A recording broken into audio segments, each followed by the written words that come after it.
ಅನ್ನ ಬಿಟ್ಟೆ ನಾನು ಕೊಯ್ಬಿಟ್ಟೆ ನನ್ನ ಬಿಟ್ಟೆ ಬಿಟ್ಟೆ ಬಿಟ್ಟೆ ಬಿಟ್ಟೆ ಇಲ್ಲಿ. ನಮಸ್ತೆ ನನ್ನೆಲ್ಲ ವೀಕ್ಷಕ ಪ್ರಭುಗಳಿಗೆ. ಇದೊಂದು ಅವೇರ್ನೆಸ್ ವಿಡಿಯೋ. 3 ರಿಂದ 4 ದಿನದವರೆಗೂ ನಮ್ಮ ಮನೆಯಲ್ಲಿ ಹಾವಿನ ಕಾಟ ಆಗಿಬಿಟ್ಟಿದೆ. ಬೆಳಿಗ್ಗೆ ಮಧ್ಯಾಹ್ನ ಸಂಜೆ ಹಾವು ನೋಡ್ತಾನೇ ಇದ್ದೀನಿ. ಅಯ್ಯೋ, ನಮ್ಮ ಪಕ್ಕದ ಮನೆ ಆಂಟಿ ವಾಟರ್ ಬಾಟಲಲ್ಲಿ ನಾಗರಾವ್ ಮರಿ ಹಿಡಿತೀನಿ ಅಂತ ನಿಂತಿದ್ದಾರೆ. ಸಾಧ್ಯನಾ? ಅಷ್ಟೇ ಕತೆ. ಆ ಹಾವು ಈ ಬಾಟಲ್ ಒಳಗಡೆ ಹೋಗುತ್ತೋ ಅಥವಾ ಇವರೇ ಮನೆ ಒಳಗಡೆ ಓಡೋಗ್ತಿದ್ದಾರೋ ಗೊತ್ತಾಗಲ್ಲ. ಯಾಕೆ ಅಂದರೆ ಅಷ್ಟು ಭಯ ಪಡ್ತಿದ್ದಾರೆ. ನಿಜವಾಗ್ಲೂ ಹಿಡಿತಾರಾ? ಕಮೆಂಟ್ ಮೂಲಕ ತಿಳಿಸಿ. ಶ್ರೀ ಹಾವು ನಾನು ತೊಳಿತೀನಿ ಅಂದಾಗ ಜೀವ ಬಾಯಿಗೆ ಬಂದಿತ್ತು ನನಗೆ. ಯಾಕೆ ಗೊತ್ತಾಗ್ತಿಲ್ಲ. ಹಿಂಗೆ ಆಟ ಆಡ್ತಿರೋ ಮಗು ಸಡನ್ನಾಗಿ ಅಮ್ಮ ಹಾವು ನೋಡಿ ಇಲ್ಲಿ ನಾನು ತುಳಿತೀನಿ ಅಂದ ತಕ್ಷಣವೇ ನನಗೆ ಎಷ್ಟು ಭಯ ಆಗಿರಬೇಕು ಅಲ್ವಾ. ನಾನು ಈ ಥರ ಗಾಬರಿ ಪಟ್ಟರೆ ಮನೆಯಲ್ಲಿರೋರು ಏನಂತಾರೆ, ಷಷ್ಠಿ ದಿನ ಹಾವು ಬಂತು ಅಂತ. ನಮಗೆ ಗೊತ್ತಿರುತ್ತೆ ಷಷ್ಠಿ ಹಬ್ಬ ಹರಿದಿನ ಹಾಗೆ ಹೀಗೆ ಅಂತ. ಆದರೆ ಹಾವುಗಳಿಗೆ ಮೂಕ ಪ್ರಾಣಿಗಳಿಗೆ ಏನು ಗೊತ್ತು ಹಬ್ಬ ಹರಿದಿನ ಅಂತ. ಇನ್ನೊಂದು ಹೇಳಬೇಕು ಅಂತ ಅಂದರೆ, ಈ ಥರ ಹಾವುಗಳು ಮನೆಗೆ ಬಂದಾಗ ಗಾಬರಿ ಆಗುವಂಥ ಅವಶ್ಯಕತೆ ಇಲ್ಲ.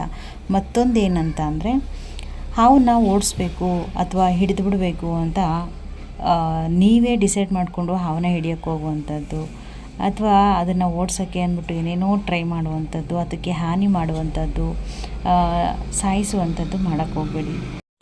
ಹಾವು ಹಿಡಿಯೋದಕ್ಕೆ ಅಂತಲೇ ಇರ್ತಾರೆ. ಅವರನ್ನು ಕರೆಸಿ ಹಾವನ್ನು ಹಿಡಿಸಿ ಸುರಕ್ಷಿತವಾಗಿರುವಂಥ ಪ್ಲೇಸ್ಗಳಿಗೆ ಬಿಡಿ. ಇನ್ನೊಂದು ಏನಂತ ಅಂದರೆ ನೋಡಿ, ಇದು ಕೊಳಕಮಂಡಲ ರಾತ್ರಿ ನಮ್ಮ ಮನೆ ಹತ್ರ ಬಂದಿತ್ತು.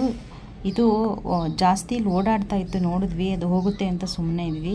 ಕೊನೆಗೆ ಬೈಕ್ ಸ್ಕೂಟಿ ಟೈರ್ ಇದೆಯಲ್ಲ ಅಲ್ಲಿ ಹೋಗ್ತಾ ಇದೆ, ಮೇಲೇ ಹತ್ತುತ್ತಾ ಇದೆ ಅದು. ಆಲ್ಮೋಸ್ಟು ಇದು ಇಂಜಿನ್ ಹತ್ರನಾದರೂ ಹೋಗ್ಬೋದು, ಸೀಟ್ ಒಳಗಡೆನಾದರೂ ಹೋಗ್ಬೋದು. ಸೊ ಗೊತ್ತಿಲ್ಲ ಅಂತ ಅಂದರೆ ಅಕಸ್ಮಾತ್ ಏನಾದ್ರೂ ಗೊತ್ತಿಲ್ಲದೆ ಏನಾದರೂ ಬೈಕ್ ಸ್ಕೂಟಿನ ಓಡ್ಸೋಕ್ಕೆ ಹೋದಾಗ ಅದು ನಮ್ಗಳಿಗೆ ಹಾನಿ ಮಾಡಬಹುದು ಅಲ್ವಾ. ಸೊ ನೋಡಿದಾಗ ಹಾಗೆ ಬಿಡಬೇಡಿ. ಎಷ್ಟು ದೊಡ್ಡದಿದೆ ಇಲ್ಲಿ? నాగరావల్ల ఆ సెట్ ఉండి పాము వచ్చేట్లేదే.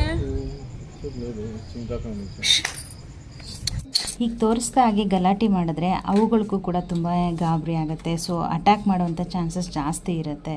ಹಾಗಾಗಿ ಅವುಗಳನ್ನ ನೋಡಿದಾಗ ಅಥವಾ ನಮ್ಮ ಮನೆ ಒಳಗಡೆ ಇದೆ ಅಂತ ಅಂದಾಗ ಗಾಬರಿ ಆಗಬೇಡಿ, ಸುರಕ್ಷಿತವಾಗಿರೋದನ್ನು ಕಲೀರಿ ಮತ್ತು ಅವುಗಳಿಗೂ ಹಾನಿ ಮಾಡೋದನ್ನು ನಿಲ್ಲಿಸಿ. ಮತ್ತು ಇನ್ನೊಂದು ಏನಂತ ಅಂದರೆ, ಆಲ್ಮೋಸ್ಟು ಮಳೆಗಾಲ ಸ್ಟಾರ್ಟ್ ಆಯ್ತಾ ಬಂತು. ಮರಿ ಹಾಕೋ ಸಮಯ ಮೇ ಜೂನ್ಗಳಲ್ಲಿ ಸ್ಪೆಷಲಿ ನಾಗರ ಹಾವುಗಳು ಮೇ ಮತ್ತು ಜೂನ್ ಸಮಯದಲ್ಲೇ ಮರಿ ಹಾಕುವಂಥದ್ದು. ಮನೆ ಅಕ್ಕಪಕ್ಕ ಖಾಲಿ ಸೈಟ್ಗಳಿತ್ತು, ಅದರಲ್ಲಿ ಗಿಡ ಅದು ಇದು ಬೆಳ್ಕೊಂಡಿತ್ತು ಅಂದರೆ ಕಾಮನ್ನಾಗಿ ಹಾವುಗಳು ಹೆಗ್ಗಣಗಳು ಎಲ್ಲ ಸೇರಿಕೊಂಡಿರ್ತವೆ. ಅದಕ್ಕೋಸ್ಕರ ನಾವು ನಮ್ಮ ಮನೆ ಹತ್ರ ಬಂದುಬಿಡ್ತು ಹಾವು ಹಾಗೆ ಹೀಗೆ ಅಂತ ತುಂಬ ಗಾಬರಿ ಆಗುವಂಥ ಅವಶ್ಯಕತೆ ಇಲ್ಲ. ನನ್ನ ಮಗ ಆಟ ಆಡಬೇಕಾದ್ರೆ ಹಾಗೆ ಏನೇನೋ ಕಾಲಿಡ್ತಿದ್ನಂತೆ. ನೋಡಿಬಿಟ್ಟು ತಕ್ಷಣ ಅಮ್ಮ ಹಾವು ಅಂತ ಕರೆದ ತಕ್ಷಣವೇ ಗೊತ್ತಾಗಿದ್ದು, ಹೋಗಿ ನೋಡಿದ್ದು. ಇಲ್ಲ ಅಂದಿದ್ರೆ ಗೊತ್ತಾಗ್ತಿರಲಿಲ್ಲ. ಸ್ವಲ್ಪ ಯಾಮಾರಿದ್ರೂ ಕೂಡ ನನ್ನ ಮಗ ಕಚ್ಚಿಸ್ಕೋಬೇಕಾಗಿತ್ತು. ಅದರಲ್ಲೂ ಹಾವು ಹಿಡಿಯೋರು ಏನಂತ ಹೇಳಿದ್ರಪ್ಪ ಅಂದರೆ, ಇದು ಜಸ್ಟ್ 2 ದಿನದ ಮರಿ ಅಷ್ಟೇ ಅಂತೆ. ತುಂಬ ವಿಷ ಇರುವಂಥ ಹಾವಿನ ಮರಿ, ನಾಗರ ಹಾವಿನ ಮರಿ.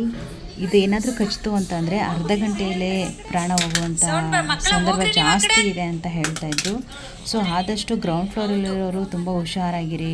ಶೂಸ್ಗಳು ಮತ್ತು ಕಸ ಅದು ಇದು ಎಲ್ಲನೂ ಹಾಕಿಟ್ಬಿಡ್ರಿ. ಯಾಕೆಂತಂದರೆ ತುಂಬ ಎಷ್ಟೇ ನೀಟ್ನೆಸ್ ಇದ್ರೂ ಸಮ್ಟೈಮ್ ಏನಾದರೂ ಒಳಗಡೆ ಬಂದುಬಿಡುತ್ತೆ ಹಾವುಗಳು. ಇನ್ನು ನೀಟ್ನೆಸ್ ಇಲ್ಲ ಅಂದ್ರೂ ಕೂಡ ಬಂದ್ಬಿಡುತ್ತೆ. ಯಾಕೆಂದರೆ ಆಲ್ಮೋಸ್ಟ್ ಮಳೆ ಬಂದಿದೆ, ಇವಾಗ ಬೆಚ್ಚಗಿನ ಪ್ರದೇಶವನ್ನು ಹುಡ್ಕೊಂಡು ಬಂದಿದೆ ಅಂತ ನನಗನ್ಸುತ್ತೆ. ಮತ್ತೊಂದು ಇಂಪಾರ್ಟೆಂಟ್ ಏನಪ್ಪ ಅಂತ ಅಂದರೆ, ಹಾವು ಷಷ್ಠಿ ದಿನ ಬಂದಿದೆ, ನಾಗರ ಹಾವು ಇದು ದೇವರು. ಆಮೇಲೆ ಹುಣ್ಣಿಮೆ ದಿನ ಇವತ್ತು ಹಬ್ಬ. ಅದಕ್ಕೆ ಹಾಲು ಎರೆಯೋಣ, ಮೊಟ್ಟೆ ಕೊಡೋಣ, ಪೂಜೆ ಮಾಡೋಣ, ಗಂಧದ ಕಡ್ಡಿ ಹಚ್ಚೋಣ, ಕೆಲವೊಂದು ಹೊಗೆಗಳನ್ನ ಹಾಕೋಣ. ಇವೆಲ್ಲ ಬಿಟ್ಬಿಡಿ, ಇದನ್ನೆಲ್ಲ ಮಾಡಬಾರ್ದು. ಯಾಕೆಂದರೆ ನಾವು ಎಷ್ಟು ಭಯ ಪಡ್ತೀವಿ ನಮಗೆ ಕಚ್ಚಿಬಿಡುತ್ತೇನೋ, ನಮಗೆ ಹಾನಿ ಮಾಡುತ್ತೇನೋ ಅಂತ. ಅದರ 100ರಷ್ಟು ಅದು ಕೂಡ ಗಾಬರಿಗೊಳಗಾಗತ್ತೆ, ಅದು ಭಯ ಪಡುತ್ತೆ. ಹಾಗಾಗಿ ನಾವು ಅದಕ್ಕೆ ತೊಂದರೆ ಕೊಡೋಕ್ಕೆ ಹೋಗಬಾರ್ದು. ಉರಗ ತಜ್ಞರಿಗೆ ಕಾಲ್ ಮಾಡಿ ಹಿಡ್ಕೊಂಡು ಹೋಗೋ ವ್ಯವಸ್ಥೆಯನ್ನು ಮಾಡಿ. ಮತ್ತು ಇನ್ನೊಂದು ಏನಂತಂದರೆ, ಯಾವುದೇ ಹಾವುಗಳು ಒಂದು ಪ್ರದೇಶದಿಂದ ಮತ್ತೊಂದು ಪ್ರದೇಶಕ್ಕೆ ಹೋಗುತ್ತೆ ಅಂದರೆ ಅದರ ದೇಹದಲ್ಲಿರುವಂಥ ದ್ರವ ರೂಪವನ್ನು ಹೊರಗಡೆ ಹಾಕಿ, ಲೈಕ್ ಯೂರಿನ್ ಥರನೋ ಸ್ವೆಟ್ ಥರನೋ ದೇಹದಿಂದ ದ್ರವ ರೂಪವನ್ನು ಹೊರಗಡೆ ಹಾಕಿ ಹೋಗುತ್ತೆ ಅಂತ ಉರಗ ತಜ್ಞರು ಹೇಳ್ತಾರೆ. ಅದೇ ಸ್ಮೆಲ್ಲನ್ನು ನೋಡಿ ಅದೇ ಜಾಗಕ್ಕೆ ಮತ್ತೆ ಇನ್ನೂ ಕೆಲವು ಹಾವುಗಳು ಬರುತ್ತೆ. ಹಾಗಾಗಿ ಹಾವುಗಳನ್ನು ಹಿಡಿದುಕೊಟ್ಟಾಗ ಅಥವಾ ಹಾವುಗಳನ್ನ ಹಿಡ್ಕೊಂಡು ಹೋದಾಗ ಅಥವಾ ಹಾವು ತಾನೇ ಹೊರಗಡೆ ಹೋದಾಗ ಆ ಜಾಗವನ್ನು ಸ್ವಚ್ಛಗೊಳಿಸಬೇಕು ಅಂತ ಹೇಳ್ತಾರೆ. ಹಾಗೆ ಆದಮೇಲೆ ಅಥವಾ ಹೊರಗಡೆ ಆಲ್ಮೋಸ್ಟ್ ಬ್ಲಾಕ್ ಫಿನೈಲ್ ಅಂತ ಸಿಗುತ್ತೆ. ಅದಕ್ಕೆ ಒಂದಿಷ್ಟು ಅವ್ರು ಹೇಳ್ತಾರೆ, ನೀವು ಮೆಡಿಕಲಲ್ಲಿ ತೊಗೋಬೇಕಾದ್ರೆ ಎಷ್ಟು ನೀರಿಗೆ ಎಷ್ಟು ಲಿಕ್ವಿಡನ್ನ ಮಿಕ್ಸ್ ಮಾಡಬೇಕು ಅಂತ. ಅದನ್ನು ಹೊರಗಡೆ ಒಳಗಡೆ ಎರಡು ಕಡೆನೂ ಮಿಕ್ಸ್ ಮಾಡಿ ಸ್ಪ್ರೇ ಮಾಡಿದಾಗ ಫಿನೈಲ್ ಸ್ಮೆಲ್ಲಿಗೆ ಯಾವುದೇ ರೀತಿ ಹಾವುಗಳು ಒಳಗಡೆ ಬರೋದಿಲ್ಲ. ಮತ್ತು ಈ ಫಿನೈಲ್ ಥರನೇ ಔಟ್ಸೈಡ್ ಕೂಡ ಹಾವುಗಳು ಬರದೇ ಇರೋದಕ್ಕೆ ಅಂದರೆ ಸಾಯೋದಿಲ್ಲ ಹಾವುಗಳು. ಆ ಸ್ಮೆಲ್ಲಿಗೆ ತುಂಬ ಕೆಲವೊಂದಷ್ಟು ಮೀಟರ್ಗಳ ದೂರ ಹೋಗಿಬಿಡುತ್ತೆ, ಮತ್ತೆ ಆ ಜಾಗಕ್ಕೆ ಬರೋದಿಲ್ಲ ಒಂದಷ್ಟು ದಿನಗಳು ಅಂತ ಹೇಳ್ತಾರೆ. ಪೌಡರ್ ಕೂಡ ಸಿಗುತ್ತೆ. ಆದಷ್ಟು ನಿಮ್ಮ ಮನೆ ಅಕ್ಕಪಕ್ಕ ಶಾಪ್ಗಳು ಅಥವಾ ಸೈಟ್ಗಳು ಈ ಥರದ್ದೆಲ್ಲ ತುಂಬ ಡೇಂಜರಸ್ ಸ್ನೇಕ್ಸ್ಗಳಿತ್ತು ಅಂತಂದರೆ ಈ ಥರ ಪೌಡರ್ಗಳನ್ನ ಹಾಕ್ಬೋದು.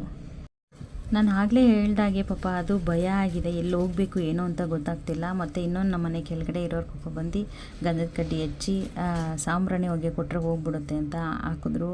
ಅದು ಹೋಗಲಿಲ್ಲ. ಅದಕ್ಕೆ ಬೆಳ್ಳುಳ್ಳಿ ಚಿಪ್ಪೆ ಎಲ್ಲ ತೆಗೆದು ಹಾಕಿದ್ರು, ಆ ಸ್ಮೆಲ್ಗೂ ಹೋಗಲಿಲ್ಲ. ಅದಕ್ಕೆ ಗಾಬರಿ ಆಗಿಬಿಟ್ಟಿದೆ. ಎಲ್ಲ ಸುತ್ತಮುತ್ತ ನಿಂತ್ಕೊಂಡಾಗ ಸೌಂಡ್ ಮಾಡ್ತೀವಿ, ಮಾತಾಡ್ತಿರ್ತೀವಿ, ಆ ಸೌಂಡ್ಗೆ ಎಲ್ಲಿ ಹೋಗಬೇಕು ಏನು ಅಂತಲೂ ಗೊತ್ತಾಗೋದಿಲ್ಲ. ಸಿಕ್ಕಾಪಟ್ಟೆ ಗಾಬರಿ ಆಗಿಬಿಡುತ್ತೆ. ಸೊ ಹಾಗಾಗಿ ಆದಷ್ಟು ಸೈಲೆಂಟಾಗಿರಿ. ಮತ್ತೊಂದು ಸೀಸನ್ಗಳು ಅಂತಲೇ ಇಲ್ಲ, ಯಾವುದೇ ಸಮಯದಲ್ಲಾದರೂ ಅಷ್ಟೇ ಅಥವಾ ಮೇಯ್ನು ಗ್ರೌಂಡ್ ಫ್ಲೋರಲ್ಲಿರೋರು ಶೂಗಳನ್ನು ಸುರಕ್ಷಿತವಾಗಿರುವಂಥ ಸ್ಥಳಗಳಲ್ಲಿ ಇಟ್ಕೊಳ್ಳಿ. ಅದು ಮಳೆಗಾಲ ಇರ್ಬೋದು, ಚಳಿಗಾಲ ಇರ್ಬೋದು, ಬೇಸಿಗೆಗಾಲನೇ ಇರ್ಬೋದು. ಯಾವಾಗ ಏನಾಗುತ್ತೆ ಅಂತ ಹೇಳೋಕ್ಕಾಗಲ್ಲ. ಯಾಕೆಂದರೆ ಮರಿಗಳ ಹಾವಿರ್ಬೋದು ಅಥವಾ ನಾರ್ಮಲ್ ದೊಡ್ಡ ಹಾವುಗಳಿರ್ಬೋದು ಶೂ ಒಳಗಡೆ ಇರೋವಂಥದ್ದು ಅಥವಾ ಶೂ ರ್ಯಾಕ್ಗಳಲ್ಲಿ ಸೇರಿಕೊಂಡಿರುವಂಥದ್ದು, ಬೈಕ್ ಚಕ್ರಗಳಲ್ಲಿ, ಇಂಜಿನ್ಗಳಲ್ಲಿ, ಬೈಕು, ಕಾರ್ಗಳು. ಮೊನ್ನೆ ಒಂದು ಕಾರ್ಗೂ ಕೂಡ ಇಂಜಿನ್ ಹತ್ರ ಒಳಗಡೆ ಹೋಗ್ಬಿಟ್ಟಿತ್ತು, ಎಷ್ಟು ತೆಗೆದ್ರೂ ಬರಲಿಲ್ಲ. ಅದಕ್ಕೆ ಒಂದು ಟ್ರಿಕ್ಸ್ ಯೂಸ್ ಮಾಡಿದ್ದೇನಪ್ಪ ಅಂದರೆ ಕಾಟನ್ ಬಟ್ಟೆನ ಸುಟ್ಟಿದ್ದು. ಆ ಸುಟ್ಟ ಸ್ಮೆಲ್ಲಿಗೆ ಅಂದರೆ ಹೊಗೆ ಬರುತ್ತಲ್ಲ, ಆ ಸ್ಮೆಲ್ಲು ಕಾಟನ್ ಬಟ್ಟೆ ಸ್ಮೆಲ್ಲಿಗೆ ಅದು ಹೊರಗಡೆ ಬಂತು. ಎಷ್ಟು ಪ್ರಯತ್ನ ಪಟ್ಟರೂ ಕೂಡ ಹೊರಗಡೆ ತೆಗಿಯೋಕ್ಕಾಗಿರಲಿಲ್ಲ.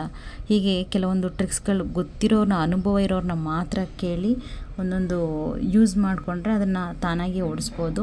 ಇಷ್ಟೆಲ್ಲ ಸಾಹಸ ಮಾಡೋದಕ್ಕಿಂತ ಉರಗ ತಜ್ಞರಿಗೆ ಫೋನ್ ಮಾಡಿ ಡೀಟೇಲ್ಸ್ ತಗೊಂಡು ಅವ್ರನ್ನೇ ಕರೆಸಿ ಇಳಿಸಿ ಕೊಟ್ಬಿಡೋದು ಒಳ್ಳೆಯದು. ನೋಡಿ, ಇಲ್ಲಿ ಈ ವಿಡಿಯೋದಲ್ಲಿ ವಾಟರ್ ಬಾಟಲ್ನ ಇಟ್ಟಿದ್ದಾರೆ. ಈ ವಾಟರ್ ಬಾಟಲ್ ಮತ್ತು ಹೊಗೆ ಕೂಡ ಆಗ್ತಾಯಿದೆ, ಕಾಣಿಸ್ತಿದೆ. ವಾಟರ್ ಬಾಟಲ್ ಒಳಗಡೆ ಅದು ಹೋದರೆ ಕ್ಯಾಪ್ ಹಾಕ್ಬಿಡೋಣ ಅಂತ ಇಟ್ಟಿದ್ದಾರೆ. ಈ ಥರ ಹರಸಾಹಸವಂತ ದಯವಿಟ್ಟು ಮಾಡೋಕ್ಕೆ ಹೋಗಬೇಡಿ. ಏಕೆಂದರೆ ಎಲ್ಲರಿಗೂ ಹಾವು ಹಿಡಿಯೋದಕ್ಕೆ ಬರೋದಿಲ್ಲ. ಅದನ್ನು ಮಾಡೋಕ್ಕೆ ಹೋಗ್ತೀನಿ ಅಂತ ಹೋಗಿ ಇನ್ನೊಂದು ಅನಾಹುತಕ್ಕೊಳಗಾಗೋದು ಬೇಡ ಅಂತ. ಮತ್ತು ನಾನು ಆಗಲೇ ಹೇಳೋದ್ನಲ್ಲ ನೋಡಿ, ಆ ಮರಿ ನಾಗರ ಹಾವನ್ನು ಹುಡುಕೊಂಡು ಅವರಮ್ಮ ಮನೆ ಪಕ್ಕದಲ್ಲೇ ಓಡಾಡ್ತಾ ಇದೆ. ಇದು ಇನ್ನೂ 2 ಹಾವನ್ನು ವಿಡಿಯೋ ಮಾಡೋಕ್ಕಾಗಲಿಲ್ಲ. ಸೊ ಅದಕ್ಕೆ ಹೇಳಿದ್ದು ಬ್ಲ್ಯಾಕ್ ಫಿನೈಲ್ನ ಹಾಕಿದಾಗ ಅದ್ರ ಸ್ಮೆಲ್ಲು ಗೊತ್ತಾಗಲ್ಲ ಏನು ಅಂತ. ಸೊ ಹಂಗಾಗಿ ಅದು ಬೇರೆ ಸೈಡೇ ಹೋಗ್ತಾ ಇದೆ.